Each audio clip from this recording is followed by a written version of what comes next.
gostaria de incentivar as pessoas que estão ouvindo. Sim. E é muito simples, é que a religiosidade fez com que a mente das pessoas ficasse tão estreita, né?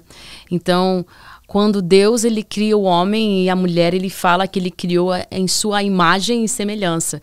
Então, se Deus é um criador, todos nós somos o quê? Criadores. Isso, todos nós somos capazes de criar. Uhum. E o que aconteceu? Por que as pessoas na igreja são assim, né? Na época da igreja, quando não havia a protestante nem a católica, só havia a igreja, você conhece talvez os artistas muito famosos, que nem a Capela Sistina, em que o teto inteiro dela são as histórias da Bíblia pintado. Uhum. As pessoas, elas não tinham a capacidade de ler, às vezes, a Bíblia. Não tinha, às vezes, a Bíblia impressa para ser lida. Uhum. E também as pessoas elas eram analfabetas, muitas pessoas. Uhum. Então, eles chamavam os artistas da cidade para pintar as histórias da Bíblia nas paredes da igreja. Assim também como surgiram os vitrais e surgiram inúmeras formas de expressão de arte. Só que nisso, quando eles começaram a pintar e fazer os vitrais, as pessoas começaram a adorar aquelas imagens. E também achar que as pessoas que eram artisticamente habilidosas carregavam um dom divino.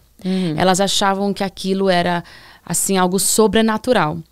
E isso causou muita confusão na igreja, especialmente protestante.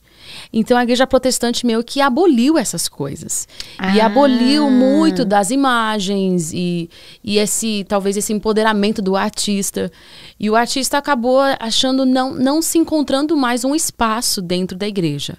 Inclusive os instrumentistas, né? Por muitos anos a igreja foi contra a bateria, contra a guitarra, contra alguns instrumentos, só podia órgão e coisas desse tipo. E nisso, sem querer, a igreja começou a ficar atrasada nas artes, né? E hoje a gente está agora no ano 2020 e a gente ainda está tentando recuperar, porque por muitos anos aquilo foi estancado e foi colocado como se um lugar perigoso de idolatria. Isso, né? Exato. Só que Deus, ele criou tudo e ele criou, por exemplo, você, Jessie, com todos esses desejos, com toda essa vontade de criar. E tudo isso é para ser usado e usufruído em sua forma 100%, né?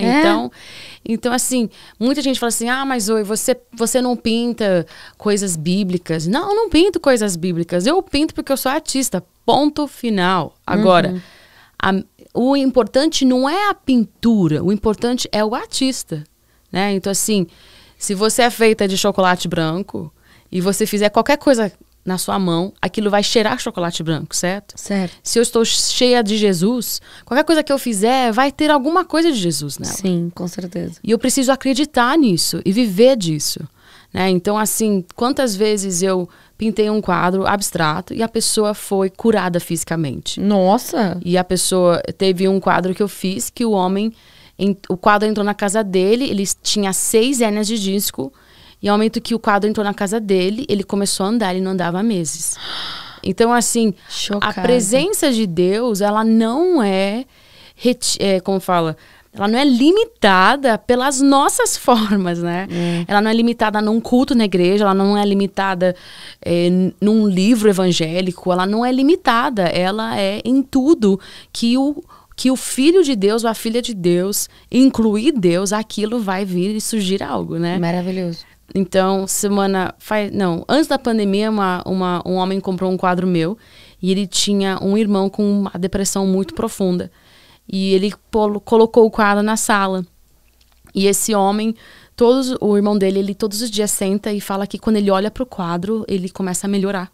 Nossa. E ele tá melhorando todo dia. Então, assim, isso é um testemunho de como a arte pode curar uma pessoa, pode trazer salvação, né? Muito maravilhoso. E até comida, até você ser chefe de cozinha, você ser uma atriz, você ir em lugares que ninguém iria, a não ser você, para ser luz. Então... eu vejo, tem uns filmes cristãos à prova de fogo, corajosos, uma igreja nos Estados Unidos que fez assim, e são poucos, não tem muitos, né?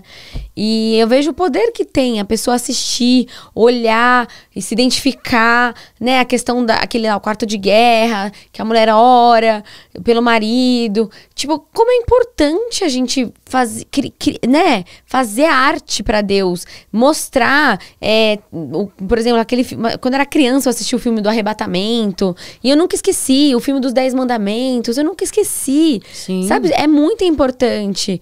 Mas houve um julgamento por muito tempo, né? Por medo, né? Uhum. E o medo paralisa a gente. É. Então, tudo aquilo... E em Deus não existe medo.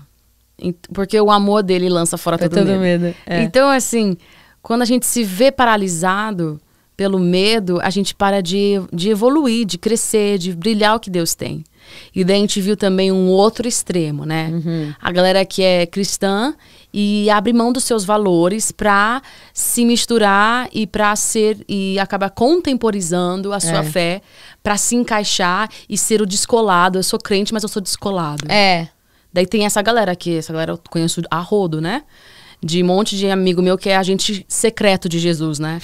Então, eles estão ali com uma baita oportunidade de fazer a diferença, mas o que eles mais querem é blend in, é se misturar, é se parecer com todo mundo, é ser igual a todo mundo. Daí você acaba esquecendo e desvalorizando a luz que você carrega. Você acaba pondo a luz debaixo de uma mesa. Exatamente. Sendo que, na verdade...